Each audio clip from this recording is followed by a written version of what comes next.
Hi everyone, welcome back to my YouTube channel. My name is Faith Matilo and I'm a Bible enthusiast. So what brings me here today? What brings me here today is a Women's Month's Bible study that I announced on our Spirit Note page as well as my Instagram page and my Facebook page. Yeah, so if you follow me on social media, you should have seen that I did announce that we'll be doing a Bible study, particularly focusing on the stories of women in the Bible. So I'm actually going to also challenge myself to discover, more women, because I think we know we know your Esther's, we know their story, we know Ruth and Naomi, we know Sarah, Abraham's wife, we know Hannah. And we know these women that we generally know when it comes Women's Month and we know women's conferences. Usually most of the messages are based on, for instance, the book of Esther. The theme of the conference will be for such a time as this, right? So we've really, over the years as a church community, we've really zoomed into your Esther's and your Ruth's lives. So we're going to need to go a bit deeper and find more, right? So today I'm bringing you the 5 daughters of Zelophehad. I don't know if I pronounced the name correctly. So we'll be taking our reading from Numbers 27. Okay, so let's open our Bibles to Numbers 27. Verse 1 says, "Then came the daughters of Zelophehad, the son of Hepher, the son of Gilead, the son of Michia." Oh, guys, these names. The son of Manasseh, of the families of Manasseh, the son of Joseph. And these are the names of the daughters: Malha, Noah, and Hoglah, and Milcah, and Tazah. Yeah, guys. Why are their names not just like Candace and, okay, let me not, oh God, I'm sorry. "And they stood before Moses and Eleazar the priest, and before the princes and all the congregation," right, "by the door of the tabernacle of the congregation, saying, Our father died in the wilderness, and he was not in the company of them that gathered against themselves together against the Lord in the company of Korah, but died in his own sin, and he had no sons." So the situation here was that these girls, their father passed away, and he died with the older generation in the wilderness, but he was not part of the whole cabal that was following Korah. I think if you read also, to understand what the situation with Korah was, read Numbers chapter 16. Korah, gathered and mobilized some of the other priests so that they can gang up against Moses and just question what actually Moses was doing.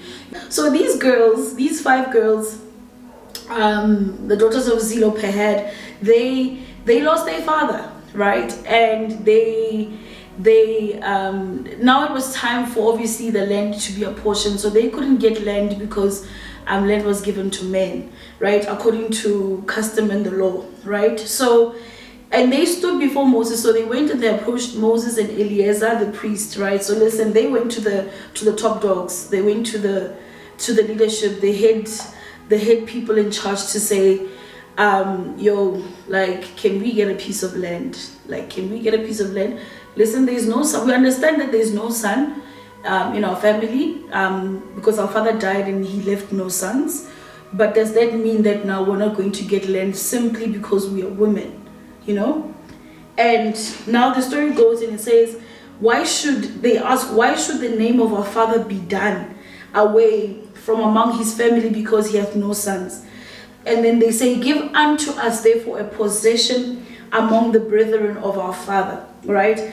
And Moses brought their cause before the Lord. So Moses goes to God and inquires God, this is what these girls are saying, what should we do, right?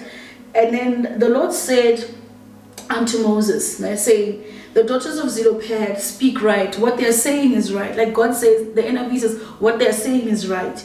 Thou shalt surely give them a possession of an inheritance among their father's brethren, and they shall cause the inheritance of their father to pass unto them. Right? So like I read the scripture and I was like, yes, ladies, yes, honey, get what's yours, because I believe that is actually God's purpose and God's desire for women, that we should stand for ourselves. I think many a times when there are women issues being discussed in our societies and our communities, particularly women in church or just women who come from other religions as well, it's believed that we are under some sort of oppression and we're not allowed to speak against injustices. But there are many a times in the word where, women stand and they speak against injustices, and God says what they're saying is right. Like, that's literally what God said in this piece of scripture, right?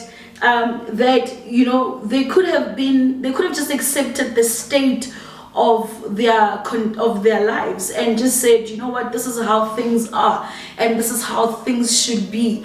But they literally stood up and went to Moses and said, you know what, we don't really believe that this is how things should go. Give us what belongs to us.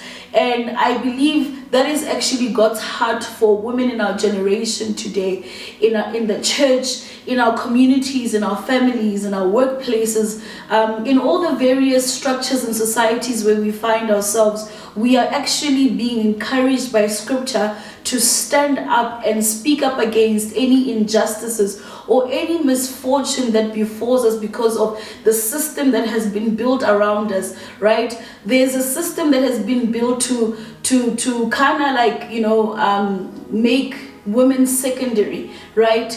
And just make us feel sometimes like, it was never planned for us, or it doesn't belong to us, or, we can't really say anything. But I really just want to encourage you today that whatever situation that you might be facing that is causing you to have, silenced yourself, God is saying, like the 5 daughters of Zelophehad, that you need to rise up and stand up and say, this is not right. There are situations that are happening in our lives on a daily basis that really put us in a misfortune, and God is saying, stand up and say that this is not right. It is high time that us as women, even women in the church, we speak against injustices that happen. Because if we allow for injustices to happen and we are keeping quiet, a lot of misfortune is going to happen, not only to our generation of women, but to the generation that is going to come, after us. It is the responsibility of our generation of women to open the path, to start these conversations that we don't want to have. I think we as women know, in our various ages, there are conversations of which we need to have amongst ourselves. We need that the bridging of the gaps between, like Naomi and Ruth. We need the bridging of the older women and the younger women coming together to have conversations about womanhood and how we can improve the lives of women in our society. Another example of a woman who stood up was, for instance, Esther.